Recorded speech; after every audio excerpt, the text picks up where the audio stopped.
Suaranya mana nih? Kok nggak kedengeran suaranya? Assalamualaikum Bang, selamat sore. Waalaikumsalam warahmatullahi wabarakatuh. Bang, kita menunggu Bang Ajis satu lagi ya Bang. Ya, ya. Ini saya Umatnya masih mana nih umatnya? ya Bang, Ada mungkin umatnya nggak teman-teman nih? ada Bang, insya Allah ada.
Tadi sih Bang, saya udah coba hubungin Bang Ajis, cuman kata beliau lagi eh,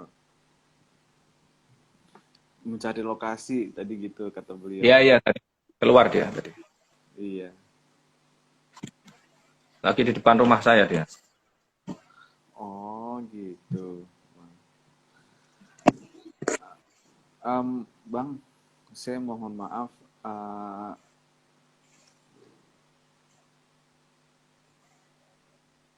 Abang menggunakan HP atau laptop ya Bang? Tapi, Maksudnya frame-nya kita buat landscape aja gimana Bang? Biar ini. gimana caranya? Landscape. Maksudnya maksudnya HP-nya mereng gitu Bang. Eh? Maksudnya HP-nya mereng gitu Bang. HP-nya miring. Oke. Ini. Iya Bang benar.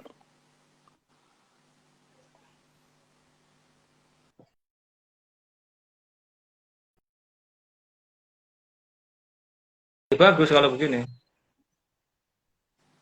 Iya Bang, lebih bagus.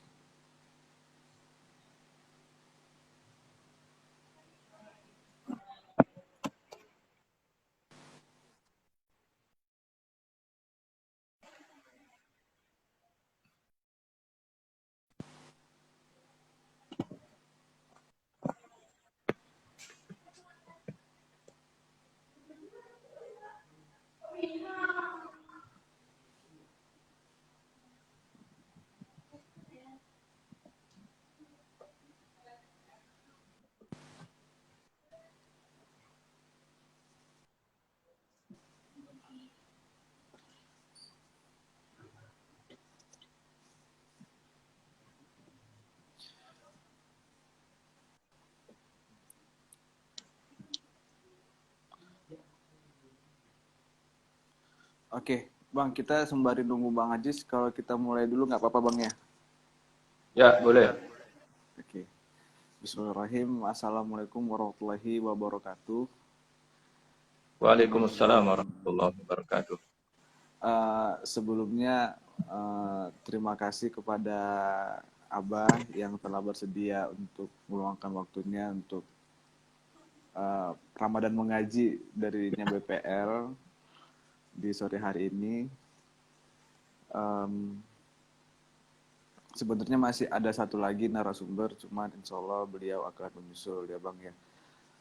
Untuk teman-teman terima kasih juga yang udah luangkan waktunya untuk singgah ke IG-nya BPL untuk mengaji.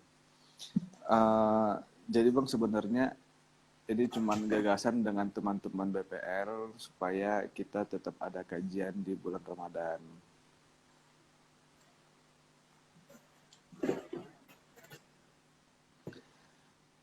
Nah, jadi insya Allah setelah ini juga ada beberapa sesi lagi selama bulan Ramadan untuk Ramadan mengaji di bulan Ramadan ini Bang. Itu kita dari BPL untuk aktivitas sehari-hari selama Ramadan. Di samping nanti kita juga ada kajian-kajian yang secara langsung di Jakarta seperti itu Bang. Dan teman-teman, jadi sore ini kita akan bedah bukunya dari Abah Nasi, langsung nama bukunya Abana ya Bang ya. Ya, anak-anak yang bikin ini. Oh anak-anak Bang. Bukan saya yang nulis ini. Jadi yang nulis adalah anak-anak, kemudian dikumpulkan, diedit oleh Bang Aziz. Ini bukunya. Ya, Kok dapat buku ini dari mana? Ceritanya gimana? Ceritanya gimana? Cerita dulu dong. Ceritanya gimana kok bisa dapat buku ini? Kalau jujur sih Bang, kalau saya pribadi sebelumnya saya belum dapat bukunya, cuman sudah mendengar gimana bukunya gitu Bang dari teman-teman BPR. Oh gitu. Jadi kemarin Ya. kita diskusi sama teman-teman BPR. Oh ya, kayaknya kalau misalnya bahas masalah bukunya Abana kayaknya cukup menarik, apalagi untuk gagasan dan mungkin perjuangan di HMI dan lain-lainnya seperti itu. Ditambah lagi mungkin, nah saya sama ini Bang, maaf sebelumnya saya sama sekali belum ada pegang dan baca bukunya. Cuman mungkin di sini nanti bisa Abang jelasin ya. Cuman yang kita dengar kemarin ya ini seputaran tentang Abah. Mungkin kalau saya salah bisa diurusin. Tapi Bang, mungkin teman-teman udah langsung menunggu gimana sebenarnya Bang isi bukunya, kemudian gagasannya gimana segala macam dalam bukunya. Boleh Bang dipaparin, kita mungkin sedang dengarnya. Mungkin kepada Abang kita persilakan. Iya. Saya punya waktu berapa menit ini? Punya waktu sekitar 20 sampai 30 menit Bang. Wah, panjang juga ya. Ya, nggak apa-apa. Suara saya jelas nggak, suara saya? Insya Allah jelas Bang, alhamdulillah jelas. Ya, baik. Assalamualaikum warahmatullahi wabarakatuh. Waalaikumsalam warahmatullahi wabarakatuh. Alhamdulillahilladzi asbagha alaina ni'amahu dhahiratan wa batinah, wassalatu wassalamu ala Rasulillah wa ala alihi wa sahbihi wa mawalah. Asyhadu an la ilaha illallah wahdahu la syarikalah wa asyhadu anna Muhammadan abduhu wa rasuluh la nabiyya ba'da. Baik Saudara Habib dan teman-teman semua, Ketua Umum BPL, PPHMI, para pengurus, para aktivis HMI. Buku ini, buku Abana ini adalah panggilan anak saya sebenarnya. Anak saya manggil saya kan Abah. Nah, karena saya ngajari mereka bahasa Arab, saya sering ditanya oleh mereka, karena mereka juga sering nonton film Umar, ada yang memanggil bapaknya itu ya Abati. Ya. Anak saya nanya, ya Abati itu apa gitu? Oh, itu sama dengan Abi. Jadi kalau orangnya satu ya Abi. Kalau orangnya dua kayak kami ini, anak saya kan dua waktu itu yang sudah bisa diajak berkomunikasi ya. Jadi kalau dua ya berarti ya Abana, bukan ya Abi gitu. Ya Abana. Nah, kemudian anak-anak yang dulu panggil saya itu Bang. Awal-awal ya, ada yang panggil Bang. Kalau anak Hemi kan panggil saya Bang. Kemudian saya punya anak itu ikut-ikutan panggil Abah, bukan Abang tapi Abah. Jadi ada pergeseran dari Abang ke Abah. Jadi mulai dari Abang ya, kemudian saya punya anak jadi Abah. Kita pakai ini juga Bapak. Dari Abang ke Abah. Nah, kemudian anak saya tadi nanya bahasa Arab tadi itu menemukan kata Abana. Abana itu artinya bapak kita, bapak kami. Ya, tergantung konteksnya ya. Kalau mereka sedang sendirian, sedang bersama dengan sesama mereka ya bapak kami. Tapi kadang-kadang juga bapak kita berarti konteksnya. Jadi Abana itu bapak kita artinya. Tapi kan juga kemudian bisa disingkat menjadi Abah Nasih. Jadi Abana itu bapak kita dan Abah Nasih gitu. Jadi kalau orang-orang yang bukan anak saya asli itu ya bisa panggil Abana, bisa panggil Abah Nasih. Nah itu begitu. Maka jadilah buku ini berjudul Abana. Maksudnya Abah Nasih itu. Bapak kami bukan Bapak kami di surga. Ya, kalau orang Kristen kan Bapak kami di surga. Nah, kalau ini enggak, ini Bapak kami di dunia. Ya, Bapaknya banyak orang di sini nih. Nah, buku ini sesungguhnya adalah buku kumpulan tulisan anak-anak saya, kader-kader HMI yang di Monas Institute. Karena Monas Institute ini sering dijadikan sebagai ya bahan kebanggaan mereka lah. Jadi kalau MI itu pasti HMI, kalau HMI belum tentu MI, kira-kira begitu. Biasa kan? Oh, yang namanya komunitas itu terbiasa dengan membangun kebanggaannya sendiri-sendiri. Ya, di antaranya begitu. Kalau MI pasti HMI, kalau HMI belum tentu MI. Nah, gitu kira-kira. Nah, karena mereka masuk HMI itu karena Monas Institute. Jadi saya mewajibkan mereka menjadi kader HMI. Maka ya mereka semuanya mengikuti segala aktivitas di HMI, mulai di komisariat, korkom, dan cabang. Yang di PB belum ada ya. Tapi kalau organisasi yang sampai level nasional sudah ada, tapi bukan HMI. Jadi isinya ini sesungguhnya adalah tulisan-tulisan kader-kader HMI yang ada di Monas Institute, ditambah ada di mana, di Jember Islamic Institute. Di sana ada lembaga perkaderan yang mirip-mirip HMI karena belajarnya dari sini. Sudah berjalan sekitar 2 atau 3 tahun lah ya, 3 tahun, masuk ketiga ini. Jadi ini sekali lagi bukan tulisan saya, bukan tulisan Aziz, tetapi tulisan banyak orang yang menceritakan tentang saya. Nah, kalau menceritakan tentang saya, itu sesungguhnya ada awalnya ya. Kenapa ada Monas Institute kan gitu. Jadi ceritanya begini, ini karena saya berbicara di dalam forum LPL, BPL ya. Saya ingin menceritakan Monas Institute itu apa sebenarnya. Monas Institute itu juga nama saya, Muhammad Nasih Institute. Jadi jangan salah juga, nanti dikira Monas Institute itu adalah kepanjangan tangan dari Monash Institute atau Monash University yang ada di Australia, tidak. Tetapi ini adalah nama saya yang kemudian saya jadikan sebagai sebuah institusi seperti Akbar Tanjung Institute, Amin Rais Center, kemudian Megawati Institute, AM Fatma Center, dan lain sebagainya. Kalau yang tua-tua punya, masa yang muda nggak punya gitu. Kalau yang tua boleh, kalau kesannya kok narsis gitu, kok nama sendiri dijadikan sebagai nama institusi gitu. Nah, kenapa yang tua boleh, yang muda nggak boleh gitu kira-kira? Ya, saya bikin. Karena dengan begitu itu memotivasi saya juga gitu. Sama dengan ini juga ada baru namanya Muhtada Riset. Jadi didirikan oleh kader HMI, mantan ketua umum HMI Korkom IAIN Wali Songo, lulusan Amerika. Nah, dia bikin pesantren di sekitar UNES, di kawasan UNES sana, Universitas Negeri Semarang, karena dia dosen di sana. Mau bikin pondok bilang saya. Nah, kemudian saya bilang saya mau kontribusi, tapi ada syaratnya. Syaratnya memakai namamu, saya bilang gitu.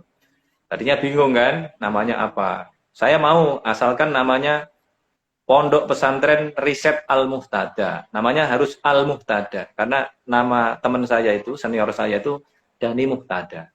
Dan akhirnya betul, sekarang ada Pesantren Riset Al-Muhtada. Jadi milik Pak Dani Muhtada. 2 angkatan di atas saya. Mantan Ketua Umum HMI Korkom. Jadi di sana juga sama. Yang masuk di Muhtada Riset itu adalah kader-kader HMI. Kenapa rumah perkaderan ini kami rasa perlu?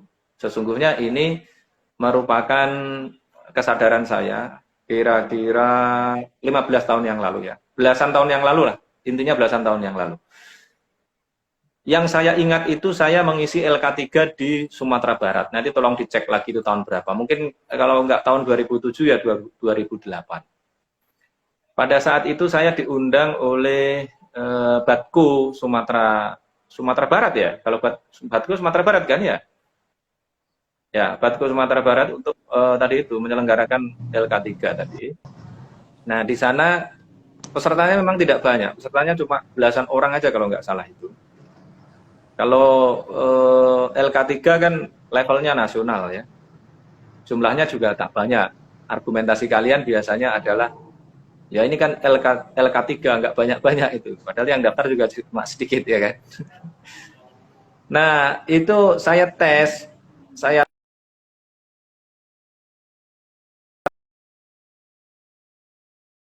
tas kecil, kemudian saya minta untuk nulis ta'awud. Ternyata yang bisa menulis ta'awud tuh kader HMI LK3 itu tidak lebih dari 20%. Saya agak kaget juga itu. Kok cuma 20% yang nulis ta'awud dengan benar itu. Nah, oke lah. Kemudian saya simpan data itu.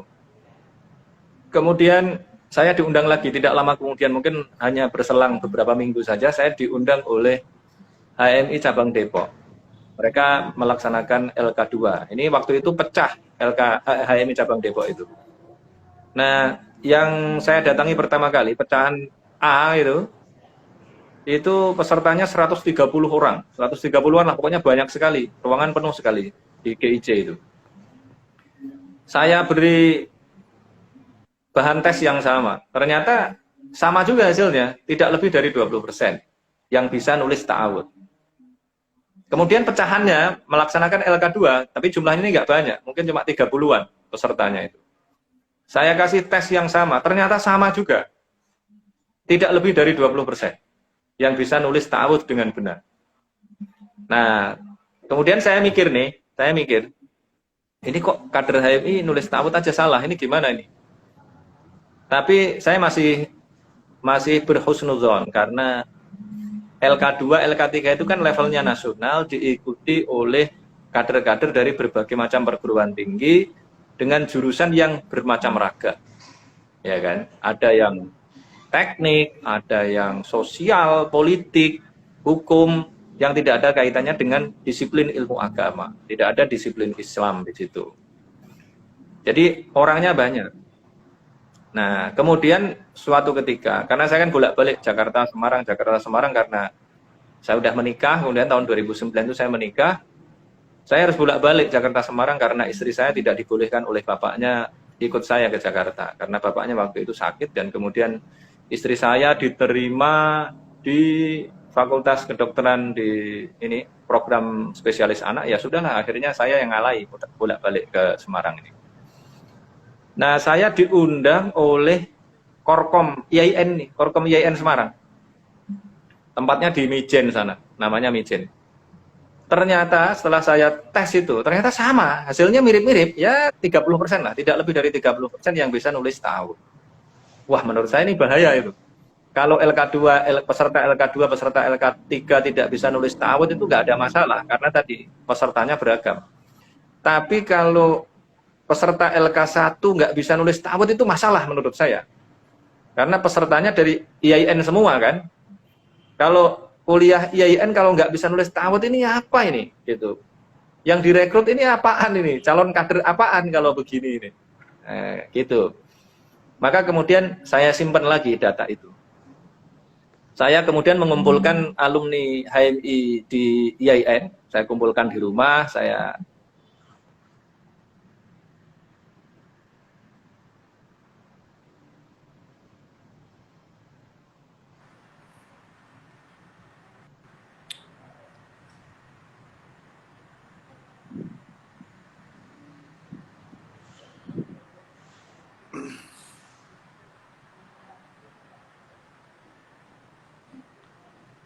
Wah, kayaknya video Bang Ajus lagi miss jaringannya ya Bang ya.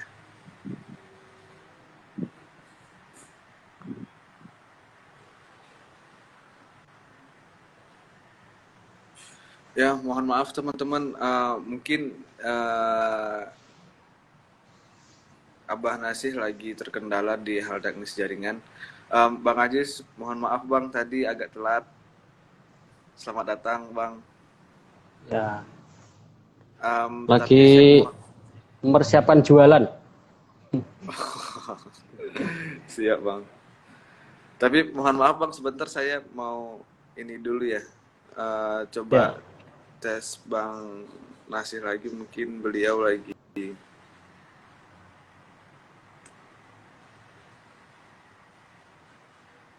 Em,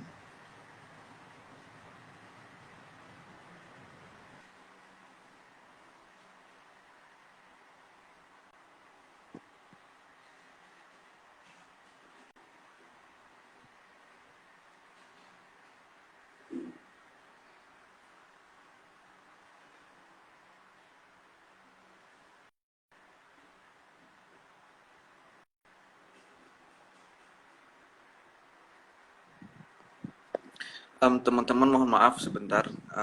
Mungkin pemateri kita tadi sedang mengalami kendala teknis. Eh, Berhubung tadi masih belum selesai, masih jauh. Jadi saya mohon waktunya sebentar untuk memberi waktu ke Abah Nasi. Insya Allah dia bisa kembali.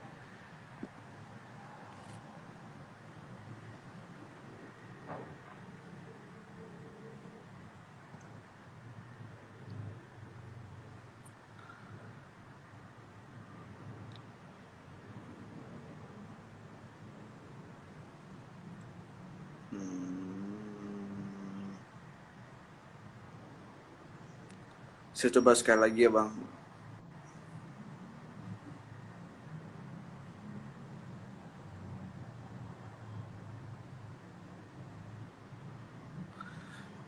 Mohon maaf Bang Ajis, kalau misalnya kita lanjut dulu gimana Bang? Wah, saya mulai dari mana ini nanti? Nah, tadi sebenarnya masih mau bicara bukunya Abah Nasi yang Abana. Cuman tadi sebelum masuk ke perihal bukunya, tadi beliau cuma masih menceritakan bagaimana sejarahnya dia dulu, kenapa namanya Abana, dan terkait pendirian sekolah rumah pengkaderan. Sebenarnya sama sekali belum ada masuk ke poin-poin yang ada di buku sih Bang. Tapi di sini mungkin saya berharap Abang bisa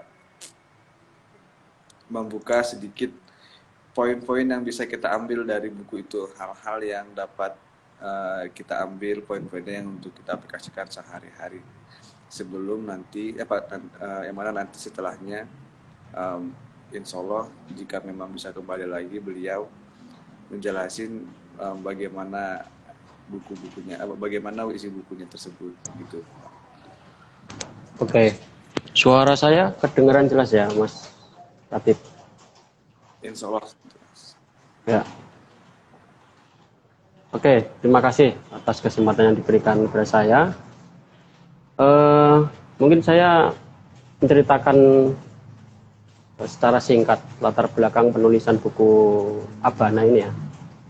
Jadi sebenarnya proses penulisan buku Abana ini bisa dibilang sudah lama direncanakannya ya, sudah lama. Tapi baru terrealisasi pada 2020 kemarin, tepat ulang tahun Abah Nasi ke-41.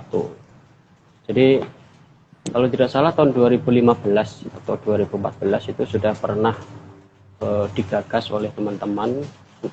Tentu saja para disciples ya. Disciples ini sebutan untuk Masuk, Bang. ini apa udah masuk? Oh iya Bang, alhamdulillah.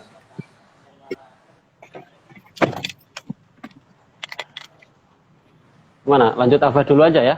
Lanjut aja sis, lanjut dulu sis. Lanjut Iya. kamu sis. Oh, saya. Lanjut aja. Iya Bang. Oke. Jadi tahun 2015 sebenarnya sudah ada idenya bahwa kita menyadari bahwa kita punya ide atau pemikiran, ya, punya gagasan yang bisa dikatakan berbeda dengan kebanyakan yang sudah ada. Ya. Nah, terutama di dalam konteks perkaderan ya, dalam konteks perkaderan yang itu menjadi concern Abah Nasi sejak di HMI. Nah, tentu saja kalau tadi Abah sudah bercerita mengenai proses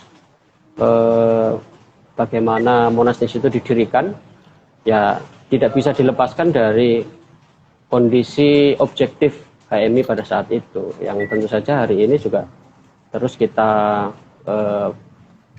pantau ya, dan kita terus berupaya untuk memperbaiki itu.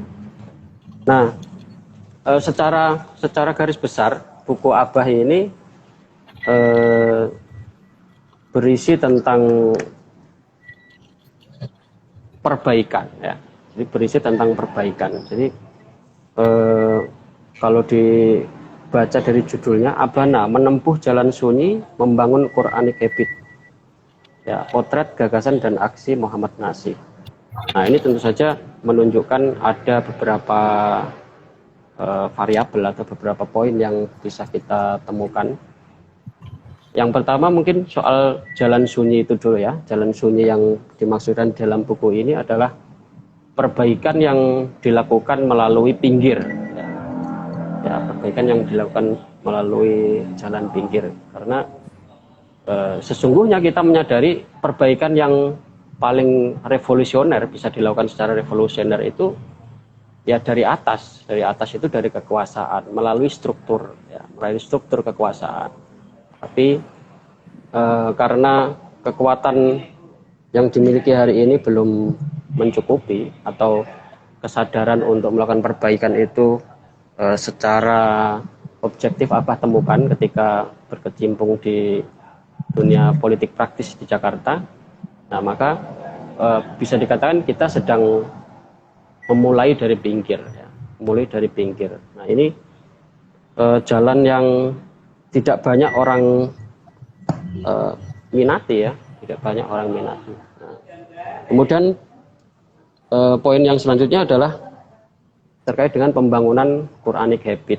Nah, ini menjadi catatan bahwa semua perbaikan bahkan dari bawah sampai atas tadi itu, dari pinggir sampai struktur kekuasaan itu harus didasarkan pada Quran, pada Al-Quran dan tentu saja sunnah Nabi Muhammad ya, karena kita seorang Muslim.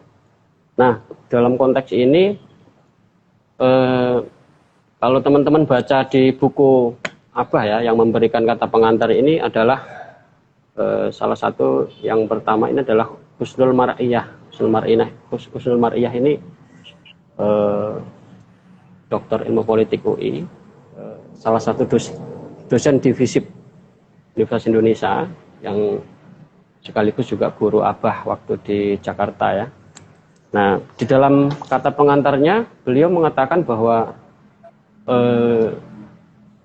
dia membahas tentang politik identitas Al-Quran, politik identitas Qurani. Kalau selama ini orang justru harus menghindari, jangan menggunakan politik identitas, kita ini harus menghargai kebinekaan dan seterusnya narasi-narasi hari ini. Kalau Ibu Husnul justru lain ya, melihat Abah Nasih ini justru harus mengedepankan Al-Quran itu sebagai identitas Islam. Jadi nggak apa-apa kalau menurut beliau ya, nggak apa-apa, politik identitas itu nggak apa-apa, justru itu menjadi salah satu salah satu varian di dalam demokrasi itu sendiri. Tapi tentu saja dengan cara-cara yang baik ya, cara-cara yang damai, yang konstitusional, tidak melalui cara-cara yang berujung pada kekerasan. Nah, saya sebenarnya agak kaget sebenarnya Mas, karena ini di luar ekspektasi saya ketika mencoba mengumpulkan teman-teman untuk menulis pikiran-pikiran atau gagasan Abah ini. Ternyata antusiasmenya luar biasa ya. Bahkan ini yang sudah dibukukan ini kan ada 606 halaman ya, 606 halaman. Ini pun masih ada tulisan-tulisan yang belum termuat atau belum tercover di dalam buku ini karena waktu itu ada beberapa keterbatasan ya, salah satunya keterbatasan waktu ya. Jadi kalau nggak salah ini bulan Februari diumumkan, tulisannya diumumkan, terus kemudian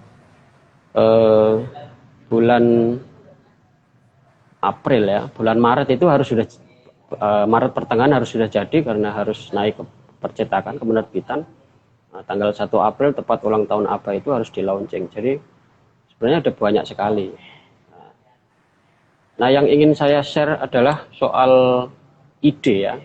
Ini kan tidak mudah ya menulis biografi oleh banyak orang. Nah, itu sangat apa ya? Ya, kalau kita membaca buku biografi itu rata-rata kan ditulis oleh 1-2 orang ya, satu orang yang paling banyak. Nah, ini ditulis oleh, saya aja nggak ngitung ini berapa penulisnya Mas, ada banyak sekali ya. ya, ada lebih dari 50 orang kali ya yang menulis ini.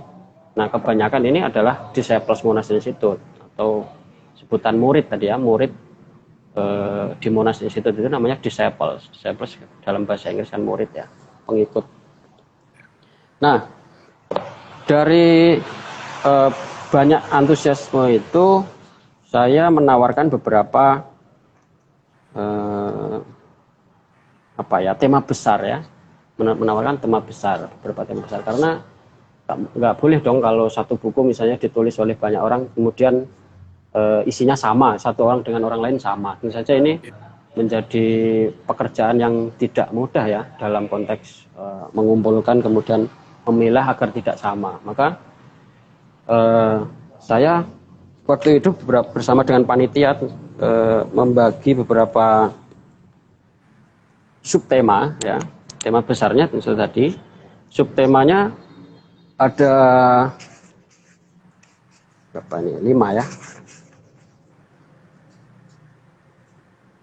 Ada 7, ada 6 sebenarnya, tambahan ada 7. Jadi yang pertama ini untuk direview aja supaya teman-teman nanti yang ingin mengetahui lebih lanjut bisa membacanya sendiri. Yang pertama tentang jejak hidup dan pemikiran Abhana. Ini lebih kepada perjalanan Abah ya, perjalanan Abah dalam karirnya, pendidikannya, mulai dari terutama menghafal Al-Quran ya, proses menghafal Al-Quran itu yang banyak sekali orang penasaran. Karena kalau menurut beberapa teman Abah atau beberapa tokoh yang datang ke Monash Institute, mereka rata-rata terkesan dengan penghafal Al-Qurannya itu. Kebanyakan, ini mohon maaf ya, mungkin bukan bermaksud untuk mendiskreditkan penghafal Al-Quran, bukan, tapi saya hanya menceritakan aja. Jadi kebanyakan mereka bilang ini penghafal Al-Quran tapi kok keren gitu. Nah, itu mafhum khulafahnya berarti selama ini penghafal Al-Quran dianggap gak keren gitu kan. Nah, ini jadi apa ya? Jadi satu hal yang harus dijawab oleh buku ini salah satunya ya. Jadi proses menghafal itu bagaimana dan kenapa bisa keluar dari yang perjalanan yang tadinya fundamentalis ya, fundamentalis karena Abah lahir dari tradisi NU yang sangat kental dan tentu saja cenderung fundamentalis ya, cenderung tradisionalis fundamentalis. Nah, kemudian diceritakan sampai masuk ke HMI. Masuk ke HMI seperti yang ya teman-teman tahu di HMI seperti apa ketika LK1 ya kan. Nah, Abah mungkin termasuk salah satu korban endeper waktu itu ya. Jadi Abah kemudian di situ mengalami goncangan pemikiran, yang tadinya fundamentalis kemudian menjadi cenderung liberal. Bahkan Abah itu tergabung, bahkan salah satunya pernah disebut sebagai salah satu pendiri jaringan Islam liberal ya, bersama dengan Ulil Absor Abdallah ya. Nah, intinya kalau di Semarang orang tahu bahwa Muhammad Nasih itu adalah didenggotnya jaringan Islam liberal. Sampai hari ini masih ada itu jejak digitalnya ya, kalau kita ngecek di Google itu masih ada bahwa Muhammad Nasih jaringan Islam liberal itu masih muncul beberapa tulisan Abah di media massa.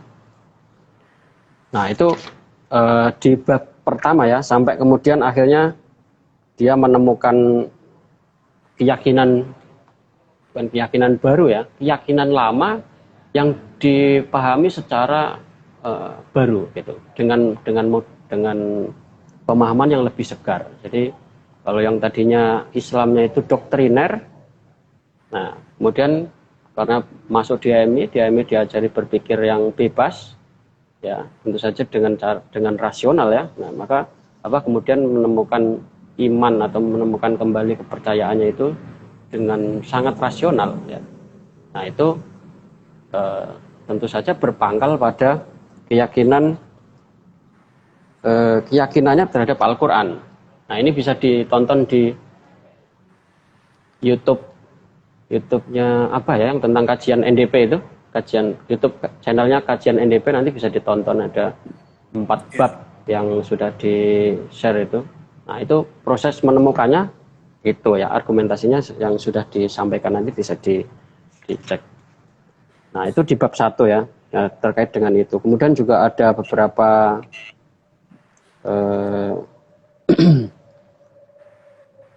jejak hidup ini mungkin seperti misalnya ya omah-omah dalan. Ini ada judul omah-omah, dokter omah-omah dalan. Mas Tabib ini orang mana? Orang Sumatera ya? Saya orang Sumatera, Mas, Sumatera Utara. Nah, berarti nggak paham dokter dalan omah-omah dalan? Enggak paham.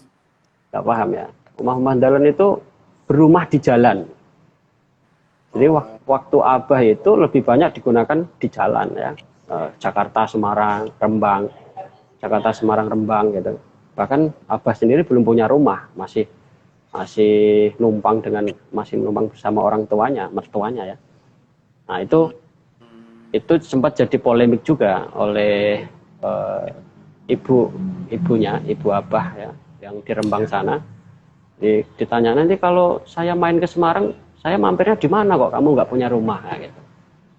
Nah, jadi lebih banyak di jalannya memang ya, lebih banyak di jalannya. Kemudian ada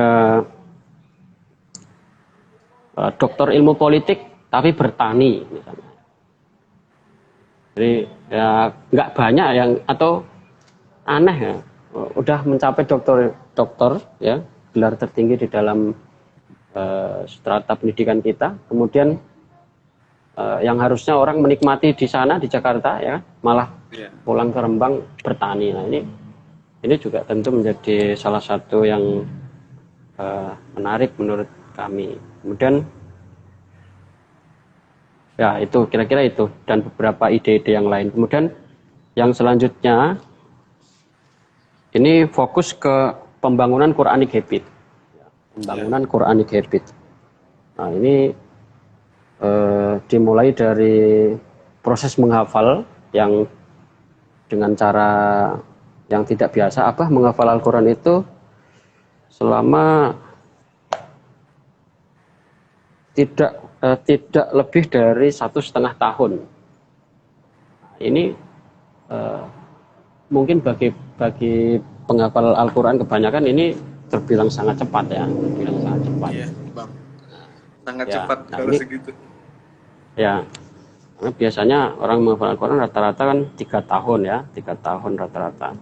Nah, ini 1,5 tahun sambil SMA ini. Nah, ini yang mungkin selalu dikatakan oleh Abah ya, bahwa kami ini murid-muridnya ya, termasuk kader-kader HMI tentu saja, kalian itu ketinggalan gitu. Kalau kalian itu ketinggalan, saya SMA sudah hafal Al-Quran, kalian kuliah baru menghafal Al-Quran. Nah, itu sering disampaikan, meskipun bisa jadi Abah juga sering bilang ini ya, kalau saya dulu menghafal Al-Quran 1,5 tahun dengan logika belum jalan karena SMA ya, masih mencari-cari. Kalau kuliah itu kan logika sudah jalan, mestinya menghafal Al-Quran lebih cepat gitu. Nah, ini soal pembangunan Quranic habit ini juga banyak mencakup banyak hal, termasuk yang dilakukan di Planet Nuvo sekarang. Yang dilakukan di Planet Nuvo itu kan sejak SD malah ya. Nah, sejak SD itu juga bisa ditemukan di sini.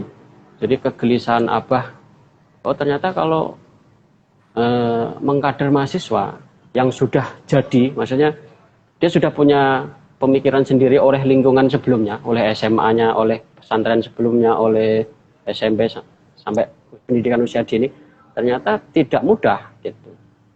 Jadi akhirnya kesimpulannya ya kita harus punya lembaga pendidikan dari SMA, dari SMP, SD, bahkan PAUD ya, TK, PAUD itu kita harus punya semua. Nah, akhirnya Planet Nuvo SMP ya, SD, SMA di Planet Nuvo, sekolah alam Planet Nuvo itu kemudian didirikan. Nah, itu tentu saja lebih memberikan harapan ya, tentang pembangunan Quranic habit ini. Di samping yang kuliah-kuliah ini ya meskipun terlambat atau ketinggalan, ya kan nggak ada jalan lain selain mengejar. Kalau malah nggak melakukan sesuatu, ya lebih gawat lagi nanti kan. Nah itu bab yang kedua. Nah kemudian bab yang ketiga ini berjudul menemukan cinta, membangun keluarga bahagia. Menemukan cinta, membangun keluarga bahagia. Jadi ini mungkin semacam, kalau dianggap orang semacam pembahasan yang tidak terlalu penting, tapi berdasarkan diskusi yang kami lakukan di tim editor ya, panitia, ini pembahasan yang menarik dan harus dikemukakan juga gitu. Kenapa? Karena ya mudah-mudi hari ini kalau membaca cerita tentang cinta itu rata-rata cintanya yang apa ya, yang melemahkan. Misalnya siapa? Misalnya Romeo Juliet misalnya ya. Romeo dan Juliet. Atau kalau dari Arab Laila Majnun, Laila dan Qais misalnya ya. Itu kan cerita-cerita cinta yang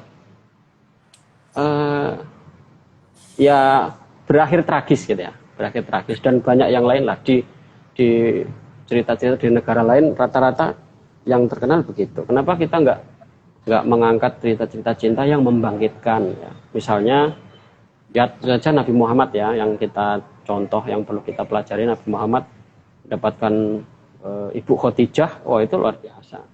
Harta kekayaannya Ibu Khadijah itu 2/3 penduduk Mekah pada saat itu misalnya. Itu kan bisa kita jadikan sebagai salah satu referensi dalam memilih pasangan. Maka tidak jarang kader HMI yang tadinya dianggap punya potensi untuk naik, tapi ketika dia memilih pasangan yang salah, ya wassalam. Salam. Nah kalau ini saya sering diskusi dengan Abah secara pribadi. Jadi kalau ditanya Abah, saya kan laki-laki ya, kriteria istri yang ideal itu yang gimana gitu? Jawaban apa? Sederhana. Yang penting tidak merepotkanmu. Nah, gitu. Jawabannya gitu. Yang penting tidak merepotkanmu. Nah ini berarti perempuan itu harus mandiri. Maka ini kohati ya, kohati kalau nonton ini harus mempersiapkan diri untuk mandiri. Jadi nggak tergantung kepada suami. Justru suami itu didorong. Contoh nanti baca sejarah Ibu Khadijah, contoh Ibu Khadijah. Nah, ini bisa dikatakan intermezzo di dalam buku ini, tapi juga menjadi poin yang sangat penting, sangat menentukan bagi keberlangsungan kehidupan seseorang, ya, terutama ketika kita memilih jalan untuk mengkader orang atau membantu mendidik kaum muda, terus kaum muda belia ya. Nah ini ada banyak lah, ada dokter biro jodoh, kemudian memilih sekutu hidup yang sekufu. Ya Abah kan sering menjodoh-jodohkan orang ya. Jadi kalau ada kader HMI di sini yang kesulitan menemukan jodoh, nah nanti bisa daftar, bisa dicarikan jadi Pak Comblang ya. Jadi Pak Comblang, nanti Abah bisa jadi Pak Comblang. Nah, ini sudah banyak ya, sudah banyak yang jadi korban ya, bukan korban, yang sudah banyak jadi banyak yang sudah jadi, yang sudah berhasil di sana gitu ya, sudah berhasil. Nah, nanti bisa dicoba ya, kok misalnya lulus S1, S2 atau sudah S3 misalnya belum menemukan yang pas. Nah ini bisa di Monas Institute ada banyak nanti ya. Di Monas Institute ada banyak, di Planet Rupa ada banyak. Oke, terus nah itu sekitar itu ya. Soal keluarga berencana juga pemikiran Abah. Kalau pemerintah mengatakan, negara mengatakan 2 anak cukup, nah Abah enggak. Ya kalau 2 anak itu, ini sering sekali diucapkan oleh Abah ketika memberikan mauidhah di perkawinan. Hampir setiap minggu ya ada disciples yang menikah, Abah diminta untuk memberikan nasihat selalu itu. Jadi anak itu harus banyak. Kalau cuma 2, menuruti program KB pemerintah, 2 anak cukup gitu. Nah, itu nggak perlu direncanakan. Disentuh aja jadi 2 gitu. bahasa apa? Disentuh aja jadi dua. Jadi maksudnya keluarga berencana di sini ya anak harus banyak. Ya. Karena itu sesuai dengan Al-Qur'an ya, sesuai dengan Al-Qur'an, Quran surat An-Nisa ayat 1 ya. Nah, tapi anak banyak ini tentu saja orang tuanya harus berkualitas ya. Harus orang tuanya ibunya terutama, karena perempuan ini madrasatul ula atau madrasatul aula, maka perempuannya harus berkualitas. Laki-lakinya bagaimana? Ya laki-lakinya sama, harus berkualitas, duitnya harus banyak. Duitnya harus banyak. Kalau duitnya sedikit ya satu aja ya. Kalau duitnya sedikit satu aja katanya. Jangan dua, malah satu aja. Kemudian Bang, maaf. ya. Ya, Bang, ini Bang kelemahan kita di IG, durasi kita tinggal sedikit lagi. Berapa menit lagi? Kita punya 10 menit lagi, Bang. Tapi nggak apa-apa, Bang lanjut sekaligus closing statement. Oh ya, 10 menit ya. Ya. Ya, kemudian bab keempat. Bab keempat tentang komitmen mendidik kaum muda desa. Ini hubungannya dengan kami, terutama kami ya, yang dikumpulkan di Monash Institute, yang direkrut di Monash Institute, yang kebanyakan sebagian besar adalah orang-orang kampung. Orang-orang kampung itu pikirannya kan pikiran kecil ya, kebanyakan ya. Nah ini apa? Mulai dari mindset itu. Jadi waktu saya 2011 saya angkatan pertama di Monash Institute, angkatan pertama. Waktu itu hampir setiap hari ketika bertemu dengan Abah itu selalu terdengar kata mindset. Jadi mindset kita ini harus besar, kita harus berpikir besar, kita harus jadi pemimpin ya. Jadi omongan-omongan besar itu selalu terdengar. Ya. Nah ini dimulai dari situ ketika menginginkan kemajuan ya, kemajuan kaum muda desa ini sebenarnya hampir berhubungan. Ya. Ya, mirip dengan bab selanjutnya yang perbaikan dari pinggir itu. Jadi hubungannya dengan perkaderan. Ini yang paling banyak isi buku ini, yang paling besar memang itu tentang cara mengkader kita, gagasan-gagasan perkaderan kita yang perlu untuk dijadikan sebagai aksi nyata. Itu ada di bab 4, bab 5 ya, perbaikan dari pinggir, itu semua ada di situ. Soal doktrin ya, soal doktrin belajar tanpa batas, kemudian kita mendidik itu harus berdasarkan panggilan hati, tidak boleh memungut upah ya. Kemudian pendidik itu harus bisa menghardik, tidak hanya ceramah aja tapi juga harus bisa menghardik. Kemudian bahkan ini ada judul yang cukup unik, implementator gagasan santri canggih. Santri canggih ini kan santri yang digagas oleh Cak Nur ya, Nurkalis Majid ini ketika di AMI pernah didiskusikan. Nah ini Abah dianggap implementatornya. Jadi melalui Monash Institute, melalui Planet Nuvo ya tentu saja dimulai dari memahami Al-Quran. Nah memahami Al-Quran itu jalannya adalah menghafalkan. Tidak mungkin paham Al-Quran kalau nggak hafal Al-Quran, nah, gitu, kalau kata apa ya. Kemudian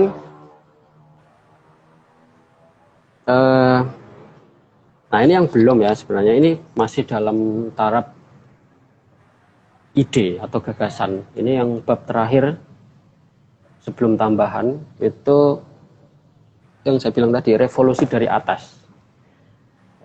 Revolusi dari atas ini banyak yang nulis ya di penelitian-penelitian, ada banyak, misalnya kasus di Mesir, di Turki, di Peru, bahkan Iran, Uni Soviet, semuanya ini mengubah sistem ya, melalui politik. Nah ini sementara ini masih dalam bentuk gagasan ya, dalam bentuk ide karena apa, belum diberikan kesempatan untuk berkuasa. Mungkin kalau bisa dijelaskan Ya, ketika Abah menjadi tenaga ahli, ya, tenaga ahli di DPR, di MPR itu yang bisa dikatakan upaya untuk itu. Ya. Misalnya salah satu contoh yang sering diceritakan Abah di forum-forum kita itu adalah cuti hamil melahirkan. Cuti hamil melahirkan, undang-undang cuti hamil melahirkan itu sampai hari ini belum goal. Ya. Yang sudah pernah dibikin undang-undangnya, diusulkan salah satu poinnya adalah cuti hamil melahirkan menyusui itu kalau hari ini kan 90 hari ya, 90 hari, 3 bulan. Nah, itu mestinya kalau kita mengacu kepada nilai-nilai Al-Qur'an, kalau di Al-Qur'an kan 2 tahun ya. Hamil ini 2 tahun itu ya bisa diambil berapa gitu. Kalau kita mengacu pada negara-negara di dunia yang bisa dijadikan sebagai contoh misalnya di negara-negara Skandinavia ada Norwegia ya, ada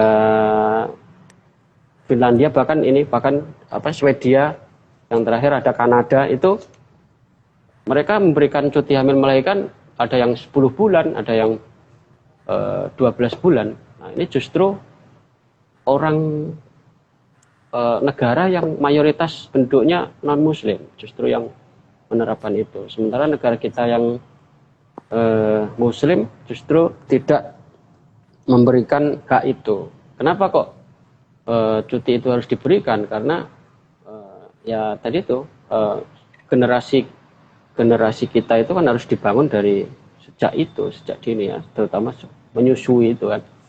Nah, ini menjadi salah satu contoh yang gagasan Abah yang sudah diupayakan untuk direalisasikan tapi belum jadi. Nah, selebihnya di situ ada tentang konsep negara ideal menurut Muhammad Nasih ya, yang merekonstruksi konsep negara ideal Al-Farabi, Madinatul Fadilah misalnya. Nah, ini yang lebih implementatif. Nah, itu kemudian ada ya ini lebih normatif ya. Mohon maaf Bang, sebenarnya kita sangat penasaran dengan isi bukunya. Mungkin nanti kita bisa beli di mana Bang bukunya? Oh iya, nanti maaf saya fotonya Bang. Siap. Nanti lihat di IG Monas Institute aja ya, monas.institute. Nah, itu nanti ada nomor yang bisa dihubungi. Ini mestinya ada yang promo nih, harusnya kayak gini nih. Gak muncul tapi orangnya. Oh iya Bang. Ya itu tadi sudah selesai kok. Yang terakhir suara anak-anak literasi, itu yang terakhir itu anak-anak Planet Nuvo ya, anak-anak SMP. Saya kebetulan di sana jadi guru literasi. Nah, saya tantang untuk menulis, ternyata mereka menulis kesan mereka kepada Abah Nasih itu gimana, nah, ditulis lah ya, versi anak-anak. Jadi kesan mereka versi anak-anak. Itu aja. Jadi garis-garis besarnya seperti itu. Itu Mas Tabib. Siap Mas, makasih. Sangat menarik sih Mas, dari buku-bukunya kita sangat ingin membaca bukunya. Tapi nanti insya Allah setelah ini kita akan beli dan dikaji bareng-bareng. Ya. Bang, itu 1 menit lagi mungkin boleh closing statement atau sesuatu yang ingin disampaikan. 1 menit lagi.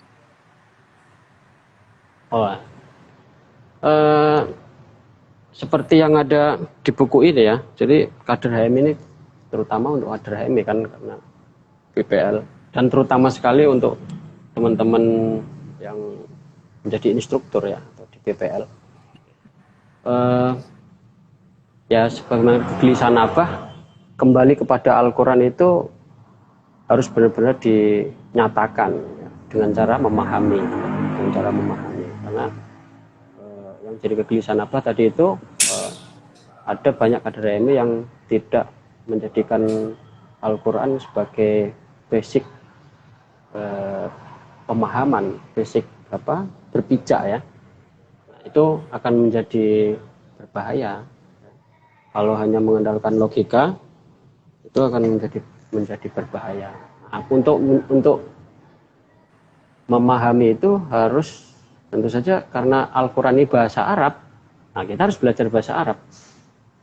Ini nggak bisa kalau kita cuma pakai terjemahan, itu nggak bisa digunakan untuk memahami Al-Quran, karena bahasa Al-Quran itu sangat puitis ya, menggunakan bahasa. Jadi kalau menggunakan ilmu ma'ani, ilmu badik, ilmu balaghah, nah itu HMI kan jarang-jarang kan. Nah, mungkin saran saya BPL perlulah kembali ke situ ya.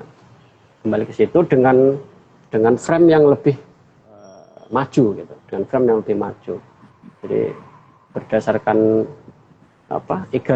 egalitarisme kita ya, itu bisa, menurut saya bisa jadi salah satu khazanah yang baru di HMI. Jangan kalah sama yang organisasi sebelah yang mengaku tradisional gitu. Oke, cukup. Siap. Bang, terima kasih banyak atas waktunya. Semoga sehat selalu. Mungkin nanti saya titip salam Bang untuk Abah Nasih. Ya.